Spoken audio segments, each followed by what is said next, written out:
Gaby Pérez Islas y te doy la bienvenida a Después de la Pérdida, un podcast creado para encontrar dirección después de haber sufrido un gran dolor. Prepárate para 40 minutos de esperanza y trabajo de duelo. Comenzamos.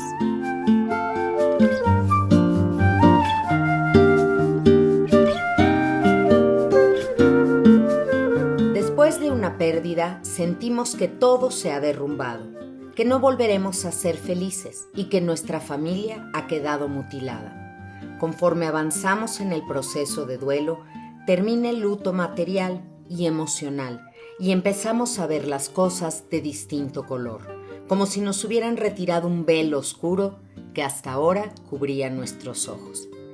A veces te sorprendes a ti mismo riéndote o simplemente con una sonrisa sincera, menos ansioso y más tranquilo, en paz. Ahí está el comienzo de la recuperación.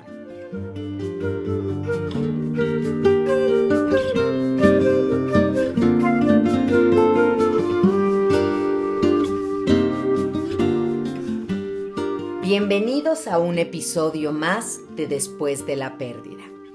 Este espacio que hemos creado para dar esperanza, para trabajar nuestra resiliencia, y estoy feliz de que estén aquí conmigo y de que cada vez seamos más. Y mi manera de corresponder a toda esa escucha activa que recibo de ustedes es que sepan que yo también los escucho y hago caso de sus sugerencias. Por eso, en esta ocasión, el tema va dedicado a todo el personal de salud.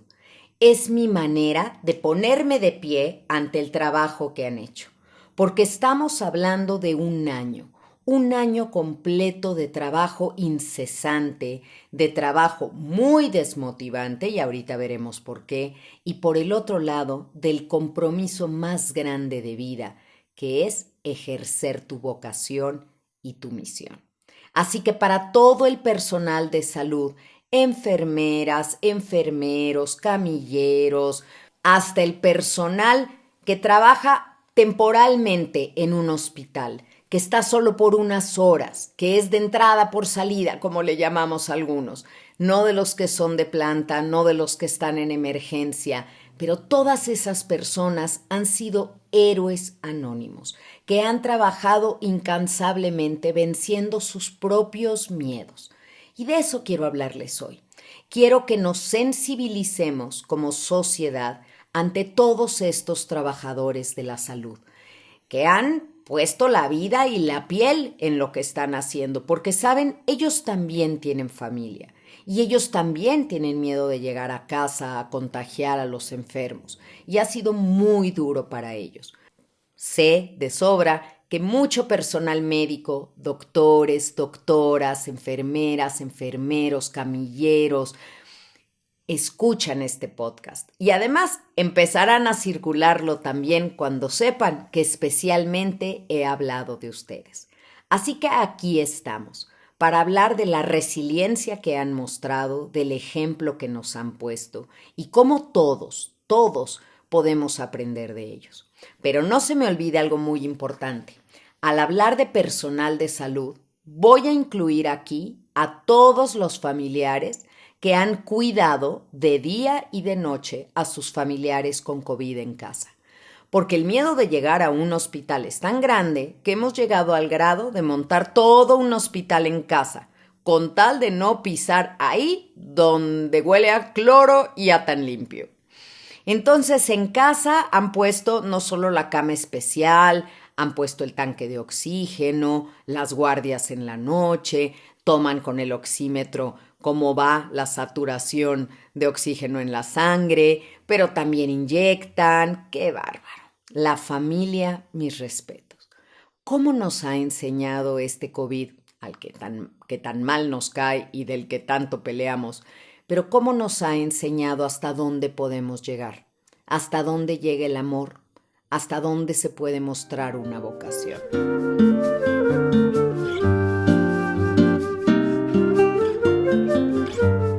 Quiero contarles un ejemplo de esto que digo. Es una familia lindísima de varios elementos que se enfermaron todos. Se enfermaron las 5 personas que vivían en casa. Papá, mamá y 3 hijos. Estos 3 hijos son 2 hombres y una mujer. La que le fue mejor o menos mal, diría yo, era la mujer, la hija, que es la que se dedicó a atender a todos. Mamá estuvo muy mala, con oxígeno, y papá, desgraciadamente, murió. Fue cada vez complicándose más.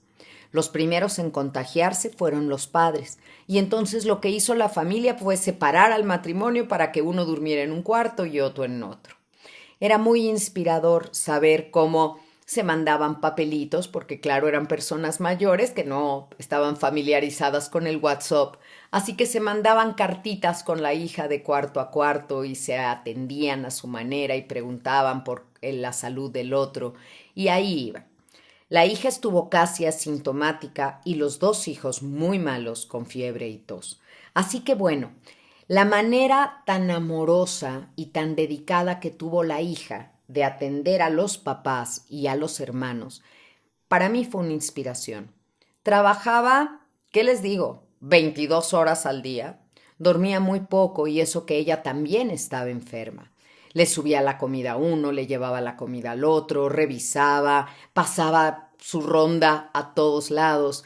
Y creo que ella estaría lista hoy para trabajar en un hospital porque aprendió de esta enfermedad mucho más de lo que nosotros creemos que alguien pueda aprender en tan solo 3 semanas. Como les dije, desgraciadamente su padre murió, pero ella se quedó con esta frase que yo digo siempre, la satisfacción del deber cumplido. Y me dijo algo que me llenó el corazón.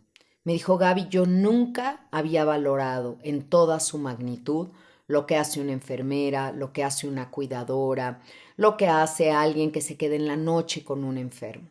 No sabía que la noche fuera tan larga, no sabía que hubiera tanta angustia.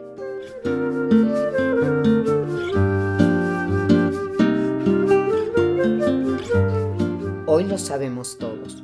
Así que vamos a hacer este reconocimiento para el personal de salud. El que fue a trabajar, y fíjense, en una primera etapa, y quiero contarle esto para los que pues no conocen cómo han estado pasando las cosas en América Latina y nos escuchan en otros lados. Cuando empezó la pandemia, hace más de un año, pues al principio era, qué bárbaro los doctores, muy bien, gracias por cuidarnos, muy bien por traer la camiseta. Y después sucedió algo muy extraño. El miedo que siempre es mal consejero, hizo que empezaran a discriminar a los médicos, que no los dejaran subirse en el transporte público, que los agredieran en la calle, que les lanzaran cosas, que los quisieran bajar del lugar donde estaban porque no fuera a ser que trajeran el virus. Y eso me recordó enormemente cuando Elizabeth Kubler-Ross pues adoptó a unos niños, los tenía en custodia, unos niños que nacieron con SIDA y su madre había muerto. Y los vecinos, temiendo que el SIDA fuera algo que se contagiara así en el aire con tan solo respirar, cuando Elizabeth Kubler-Ross salió a pasear a estos niños al parque, le quemaron su casa para que no tuviera hogar al cual regresar. Bueno, Elizabeth tuvo que construirse otro hogar con todo y los niños y mudarse de colonia, pero esto fue movido por el miedo y la ignorancia. Años después, se repite esto. El miedo y la ignorancia llevaron a atacar a personal de salud. Y no miento cuando les cuento que pacientes míos, dentistas, que siempre llegaban a su consulta en la noche, la última que yo doy, porque ellos venían de trabajar todo el día. Antes llegaban pues con su traje de dentista normal, venían de ejercer y ahora llegaban muy cambiados. Y les decía yo, ¿cómo? ¿Por qué te cambiaste? Hoy no trabajaste. No, sí, Gaby, pero ya no puedo andar en la calle con mi traje porque se meten conmigo, porque me gritan cosas, porque se separan y se abren de mí como si yo fuera el contagio mismo. Qué duro fue eso. Y esa es una parte de la pandemia que a veces pasamos por alto. ¿Cuántas veces hemos escuchado a alguien que dice, jamás pensé que me fuera a dar a mí? O jamás pensé que mi papá o mi mamá pudieran ser víctimas de este virus. ¿Por qué no? ¿Por qué tenemos este pensamiento mágico donde creemos que a nosotros no, a otros sí? Yo creo que es muy humano, pero muy adolescente también. Los jóvenes, cuando manejan, Algunos no se ponen el cinturón de seguridad porque se les arruga el saco o la camisa. Algunos me han contestado que ellos manejan mejor borrachos que sobrios. Y este pensamiento mágico, pensamiento tonto porque no es real, los lleva a descuidarse y a correr riesgos. El pensar que a mí, por ejemplo, como tanatóloga, no pudiera darme COVID. ¿Cómo creen que a mí me va a dar si yo atiendo a tantos pacientes y hay tanta gente que me necesita? No, no, no. A mí podría darme perfectamente bien, igual que a cualquier otra persona. ¿Pero por qué no me ha dado? Pues porque me he cuidado muchísimo y no se imaginan qué medidas de seguridad hay en mi consultorio para poder seguir ejerciendo. Pero entiendo, y en una medida muy pequeña, quiero guardar las proporciones correctas, lo que vive todo el personal de salud, que se dedican en los laboratorios. No nos olvidemos de todo el personal de laboratorios que están ahí para tomar las placas, para tomar las muestras de sangre, para hacer las pruebas de COVID y otro tipo de pruebas que no tienen exactamente que ver con el COVID, pero que finalmente te hace trabajar en un laboratorio. Hoy todo eso se volvió de altísimo riesgo y por más que ellos usaran sus trajes especiales y se bañaran al llegar a casa y se cambiaran, pues muchos tienen padres mayores, viven con sus padres adultos, tienen hermanos o tienen esposo o esposa, hijos, y el miedo a contagiarlos, del cual ya hablé en algún tanatotip, es terrible. No podemos vivir con esa sensación de yo traje el virus a mi familia o yo fui el responsable, porque esa es una carga muy pesada. Ahorita les mencioné los tanatotips y tal vez muchos de ustedes que siguen este podcast en YouTube ya conocen este canal Gaby Tanatóloga.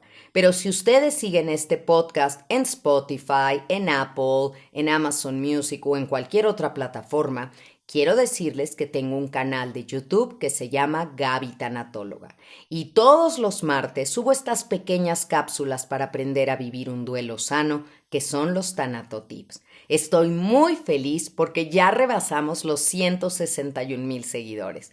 Esto era impensable hablando de duelo y de tanatología y ustedes lo han hecho posible.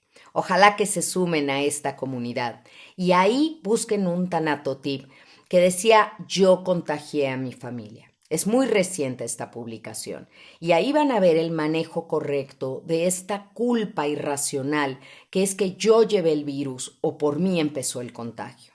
Nadie queremos contagiar a otros, pero todos tenemos el temor a hacerlo. Inclusive, algunos me han dicho que tienen más miedo a contagiar a su familia que a enfermarse ellos mismos, que no podrían vivir con esa culpa o esa responsabilidad si alguien muere. Pero repito, no sería su culpa, porque culpa es que yo quiera que algo pase y yo haga algo concreto para que pase. Si yo no quiero que pase y pasa, tal vez pueda ser corresponsable. Pero en este tema, con un virus que no tiene palabra, es muy difícil. A menos de que haya alguien en la familia que francamente le ande haciendo cosquillitas al diablo, porque las cosas no están todavía para irnos de fiesta, para estar saliendo, para estar en lugares cerrados, sobre todo estos lugares donde bebes y ya se te olvidó el cubrebocas. El cubrebocas sigue siendo, junto con el gel antibacterial y el lavado de manos, la precaución número 1 que tenemos que tener.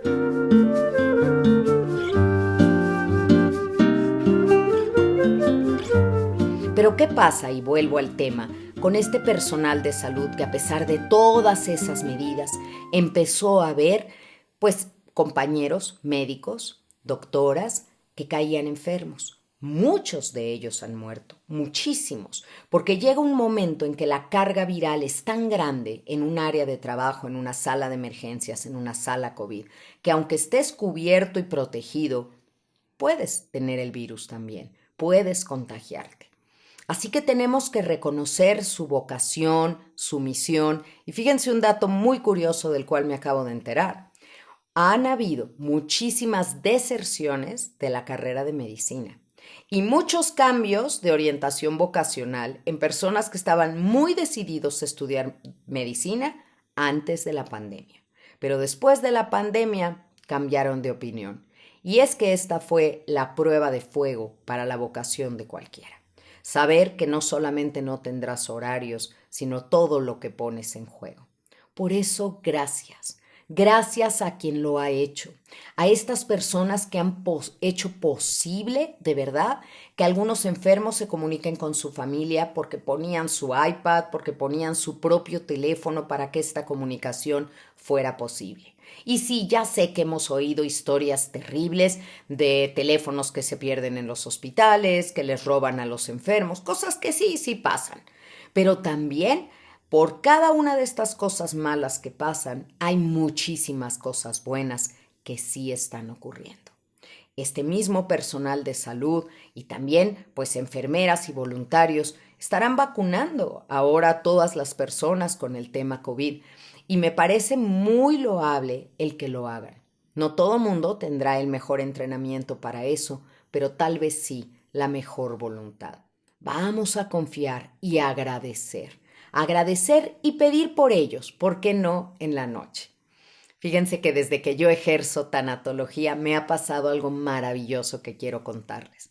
No pasa un solo día de mi vida sin que alguien que yo no conozco me escriba para mandarme una bendición, para agradecerme lo que hago, a lo que me dedico, mi misión, las herramientas que le doy. Así que todos los días recibo una bendición y tengo algunos pacientes también extraordinarios, señoras que antes de terminar la sesión me dicen, Gaby, ¿me permites darte una bendición? Y me dan la bendición como si yo fuera su hija. O sacerdotes que también son mis pacientes y van a verme y cuando ya se están despidiendo me dan esta bendición hermosa que recibo en el alma. Uy, eso es gasolina para mí para seguir adelante. Y además no me ha hecho falta ni un solo día la bendición de mi mami que sé que recibo desde el cielo, porque estoy recibiendo la de ustedes todos los días. ¿Podemos hacer eso por otro? ¿Podemos a la hora de rezar antes de dormir o en algún momento del día que nos acordemos mandarle una bendición al personal de salud, a nuestro médico, al neumólogo, al de medicina general, a nuestro médico de cabecera, a quien sea que nos haya atendido? Y muchos de estos médicos tuvieron que lanzarse sobre la marcha porque no conocíamos del virus. Y ahora son grandes expertos en esto y saben reconocerlo y saben detectar los síntomas y mandar a hacer la prueba y la placa de tórax para saber cómo van las cosas y tratar de atacarlo de la mejor manera posible.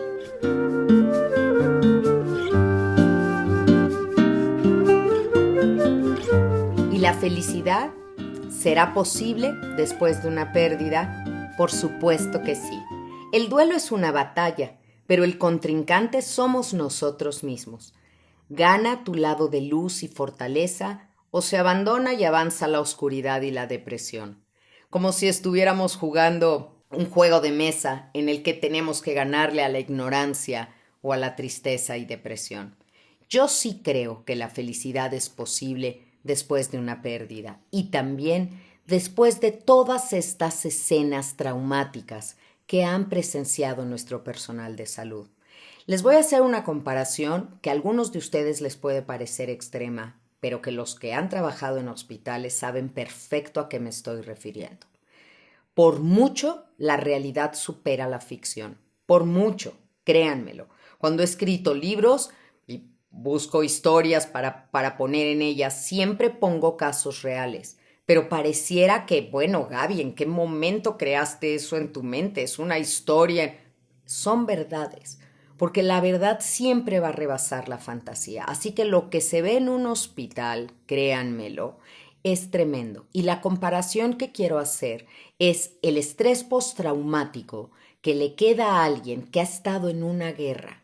Aquellas personas que estuvieron en la Segunda Guerra Mundial, veteranos de guerra de Vietnam, cómo quedan con traumas, con sensaciones de persecución, con angustias, con pesadillas. ¿Qué creen? ¿Que al personal de salud no puede pasarle esto? Por supuesto que sí, y me encantaría que una vez pasada la tormenta, o al menos cuando baje un poco, todos los hospitales en los que ellos trabajan se dedicaran también a darles esta contención, a escucharlos, a permitirles llorar, expresarse, porque ahorita no se han podido detener. Si se detienen, se alcanzan emocionalmente y no hay tiempo para eso. Hay que seguir dándole una respuesta a la vida. Jornadas tremendas. Al principio, claro, ¿se acuerdan esos anuncios en los que veíamos cómo se les quedaba la mascarilla marcada y cómo era? Estaban ahí sufriendo y todo mundo los alababa. Pero esto pasó y su trabajo no. Siguieron ejecutándolo a veces con carencia de material para protegerse, no tenían los guantes suficientes, las caretas suficientes, los trajes, y luego en algunos otros hospitales muy bien surtidos, pero de todas maneras, el trauma de ver sufrir a estas personas, a tantas y tantas familias, no crean que vuelve a un médico o una enfermera indolente. Claro que sienten y claro que cargan todo este estrés. De hecho, los médicos son los profesionistas de la salud con los peores hábitos, ¿sí? Son los que más café toman, los que más fuman, los que más consumen fármacos. ¿Y por qué creen? Porque cargan con todo ese dolor de las familias. A veces no son los mejores para dar una mala noticia o compartir algo. Se apoyan de las trabajadoras sociales y de los psicólogos de los hospitales, a quienes también les reconozco un enorme mérito en esta pandemia. Pero ahí están, cargando con todo esto, porque un médico lucha porque su enemigo a vencer es la muerte. El tanatólogo no pasa por eso. El tanatólogo cohabita con la muerte todo el tiempo. Sabemos que está tan segura de su victoria que nos da una vida de ventaja.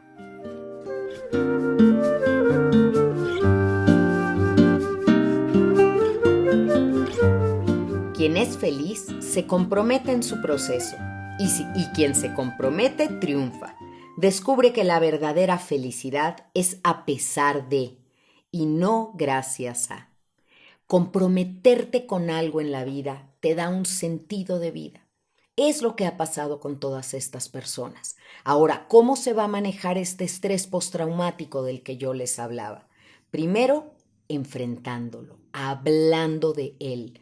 Ellos tienen que tener una oreja de alguien preparado que escuche por todo lo que han pasado, todo lo que se han tragado, todo lo que no quieren repetir en casa porque es demasiado fuerte. Miren, simplemente yo les digo a mis amigas a veces que si alguien me robara mi celular y se pusiera a ver los títulos de los correos que me llegan, en 2 minutos me llegaría a devolver el celular. Toma, yo no quiero esto. Claro, los encabezados son terribles. Me urge ayuda. Muerte de un padre, hijo desaparecido, 3 suicidios en la familia. Ayúdeme, por favor. Es para ponerle la piel chinita a cualquiera. Pero yo tengo un entrenamiento especial para poder lidiar con todo ese dolor y unas técnicas que tengo también para aliviarlo, que hoy quiero compartirles a todo este personal de salud para que lo ponga en práctica y a lo mejor pueda yo sumar un granito de arena que estén mejor. Les decía que el primer punto es hablar de eso. Segundo punto, saber que no hemos sido nada más testigos de todo este dolor, porque ser testigo, híjole, qué terrible y qué deprimente haber visto tanto dolor y no hacer nada. Si sabemos que hemos sumado en algo y a veces ese sumar ha sido solo estar ahí, tomarle la mano a alguien, escuchar a alguien, acompañarlo, es hacer mucho. Y si hicimos eso, no fuimos testigos mudos de ese dolor, fuimos partícipes activos de la búsqueda de su sanación, de su mejoría.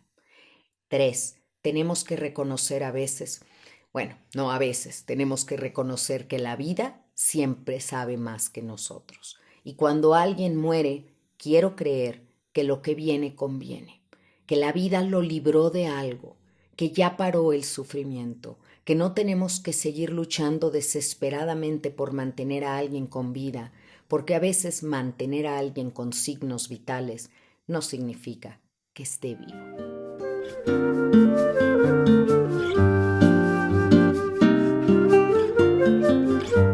Para poder ser feliz también tienes que aprender a negociar, es decir, a renunciar a un pedacito de lo que somos y de lo que queremos. Nos frustramos porque las cosas no salen como hubiéramos querido, pero entendemos que esa frustración es el comienzo del aprendizaje. sin duda.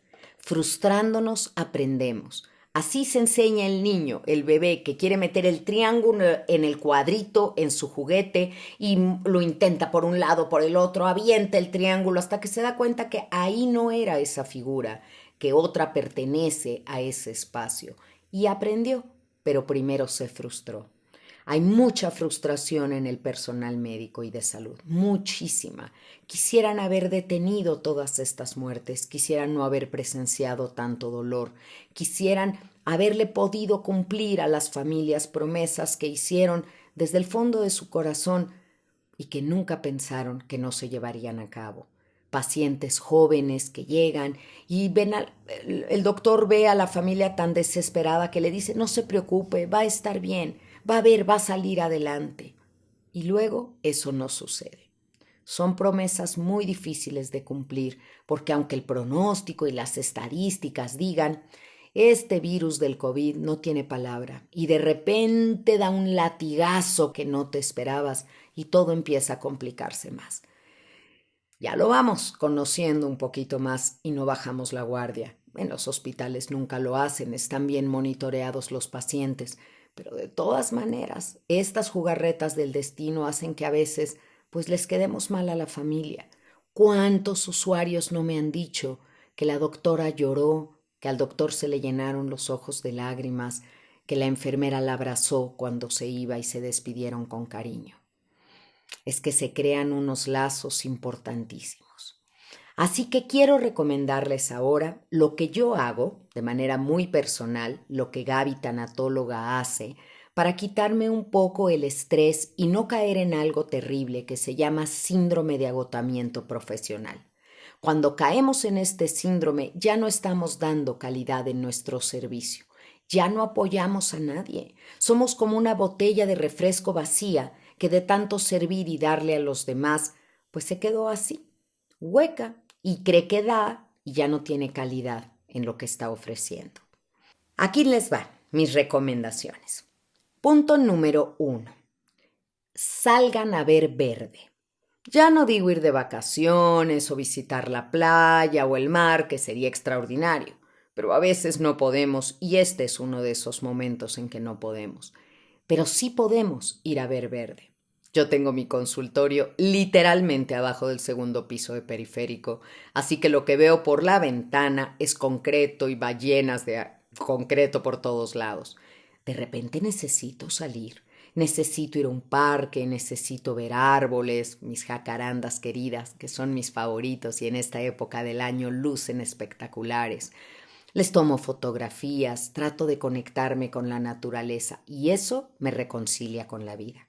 Así que considérenlo el primer punto de recomendación, la naturaleza. Vayan a ver verde.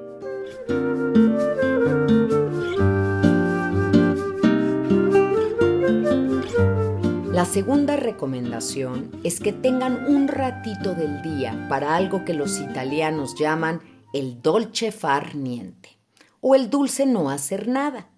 Nosotros descansamos haciendo adobes y cuando creemos que ya no hay nada que hacer estamos doblando ropa en la casa o planchando o atendiendo otros asuntos. Somos multiusos. Pero de repente podemos quedarnos sentados, acostados, ni siquiera digo viendo la tele o escuchando algo. No hagan nada. Descansen de verdad. Acaricien a su perro si lo tienen. Cepíllenlo. Aprendan a no hacer nada un ratito, a serenar la mente, a calmarse. Y eso ayuda enormemente.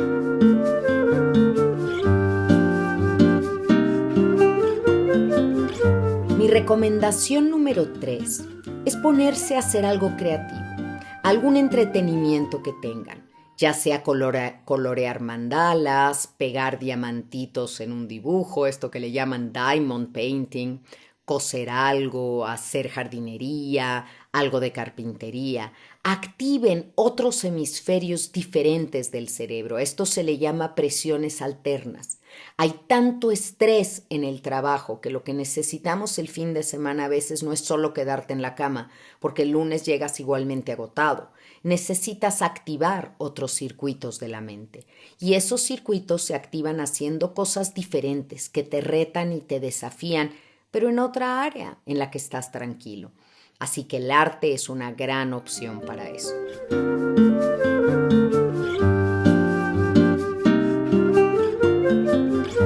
Mi siguiente recomendación es que se consientan, que se den un espacio para un baño bien calientito, que se pongan crema al salir de bañar, que se sequen el cabello, que se consientan de alguna manera, se apapachen a ustedes mismos. Si el reconocimiento de los demás llega, qué maravilla, bienvenido.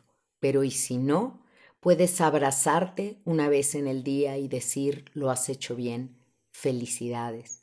Hiciste la diferencia en la vida de alguien. ¡Ay, qué bonito suena eso! Tocaste vidas. ¿Ven? No se frustren por, es que como no lo salvamos, es que yo pensé que iba mejor, es que ya iba mejorando, es que no puede ser, es que no entiendo por qué. No se recriminen. Al contrario, piensen que en cada palabra generosa, en cada consuelo, en cada humanidad que muestran, están haciendo la diferencia en la vida de una familia que los recordará con cariño y que también entiende perfecto que ustedes no se dedican a matar gente y que ese no es el fin de un hospital y todas esas teorías locas que se estaban desarrollando. Pero ¿cómo? ¿Cómo es que si entró caminando por su propio pie y me lo entregaron en una urna? ¿Y qué creen que pasaba dentro de los hospitales? ¿Que alguien los transformaba, hechizaba o te entregaban las cenizas de alguien más? Claro que no. Así que créanmelo, esto sí es así de serio y sí vale la pena cuidarnos todos y seguirnos cuidando. Pero vaya, como personal de salud, de pronto echarte una porra y decir que lo has hecho bien, que mereces descansar o mereces comer algo rico. Este es un punto muy importante, porque necesitamos comer bien. El que no come bien no aguanta esas horas y esas jornadas de trabajo. Así que más que nunca tenemos que ser disciplinados para llevarnos un lunch al trabajo o hacer una pausa, porque eso de desvivirme por el trabajo o matarme trabajando hoy no debe de aplicar.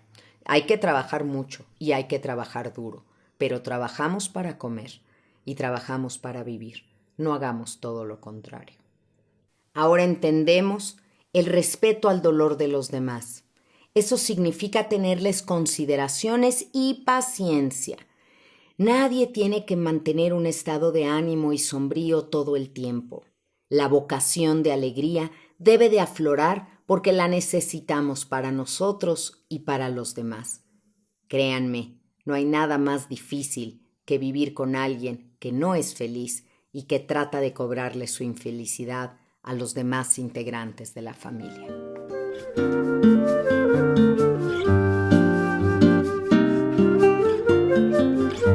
En este reconocimiento grande que quiero hacer a todo el personal de salud, quiero llegar directamente a su alma, a que sientan que han hecho lo mejor que han podido, que a lo mejor han faltado recursos, pero no ha faltado intención. Y quisiera que esto fuera un ánimo renovado, una gasolina para ustedes. Han de recibir muchos malos comentarios. Muchas personas han de llegar a poncharles el globo. Pero no se queden con esos malos comentarios que solo provienen del dolor y de la urgencia de las personas.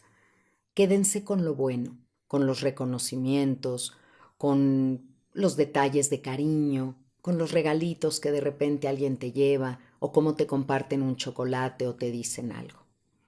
Siempre hay alguien que no está feliz con el mundo y que busca con quien desquitarse. Y claro, nosotros somos como el blanco perfecto y se supone que debemos de entender y ser pacientes.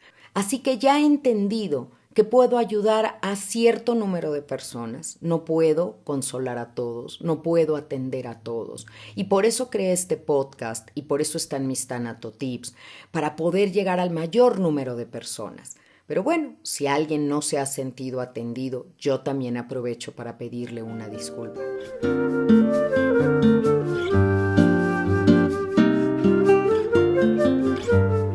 Gracias por leer Cómo curar un corazón roto. Elige no tener miedo. Viajar por la vida. La niña a la que se le vino el mundo encima. Convénceme de vivir y tu camino para sanar. Esta es mi oferta de libros que están disponibles en todas las librerías y también en formato electrónico, en iBook, en Kindle y en audiolibros. Ahí están para ustedes, tanatólogos de buró, listos para apoyarlos en cualquier momento.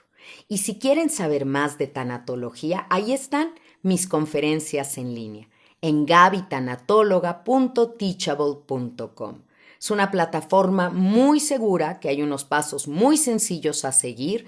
Tienes que poner tu correo, crear un password, una contraseña, dar una tarjeta de crédito y después escoger la conferencia que quieres, que están a un precio increíble porque la mayoría son de 2 horas. Solamente hay una sobre encontrar pareja que dura 1 hora. El resto es de 2.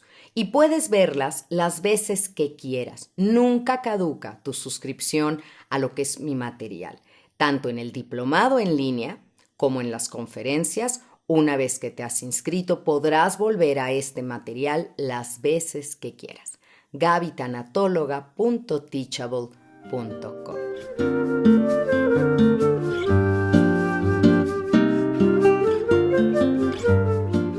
Muy bien, y ha llegado la recomendación de película de esta semana. Y es una película viejita, pero extraordinaria, con un hombre que queríamos mucho y que pues justamente como hablamos en el episodio de la semana pasada hace unas semanas acerca del suicidio, Robin Williams, alguien que se quitó la vida por trastornos psiquiátricos que tenía, era un gran actor que supo muchas veces poner esta personalidad border que tenía al servicio de la actuación. Pues esta es una película increíble que se llama Despertares y tiene 2 grandes actuaciones, la de Robin Williams y la de Robert De Niro, nada más ni nada menos, que hace el personaje de Leonard. A Robin Williams le toca atender pacientes que llevan décadas sin moverse, pacientes con demencia, pacientes psiquiátricos y con trastornos de estos pacientes que Elizabeth Kubler-Ross decía que nadie veía, los no vistos en los hospitales. Pero Robin Williams sabía y lo decía, estas personas están vivas por dentro. Y ese es un gran ejemplo para cualquier persona que se dedique a atender la salud física o emocional de otros. Recordar en todo momento que no son personas rotas, que no son pedazos de persona, que no es un moribundo, es un vivo, a lo mejor despidiéndose de la vida, pero que hay vida allá adentro y que merece seguir siendo tratado como vivo hasta el último instante de su vida. Los milagros sencillos no existen, es lo que propone esta película. Y yo creo que en Despertares, esta propuesta cinematográfica que les tengo, nos recuerda a todos que los pacientes nos enseñan a vivir. Porque ¿quiénes han sido mis grandes maestros de tanatología? Muchísimos. He estudiado mucho y he tenido grandes docentes. Pero los más grandes de todos, mis enfermos terminales, para quien siempre estaré agradecida porque soy y sé lo que sé por ellos. Felicidades a todos los médicos, a todo el personal de salud, las enfermeras, a todos. No quiero que me falte nadie. Siéntanse todos incluidos. Los laboratoristas, los que hacen las pruebas, las personas de intendencia en los hospitales, todo el mundo que ha prestado su servicio. Gracias de todo corazón. Tienen nuestro reconocimiento y aquí estaremos mandándoles luz y fuerza para que continúen su labor. Nos escuchamos la próxima semana en un nuevo episodio de Después de la Pérdida, este podcast que tanto quiero y que estoy segura que nos ha unido a ustedes y a mí increíblemente.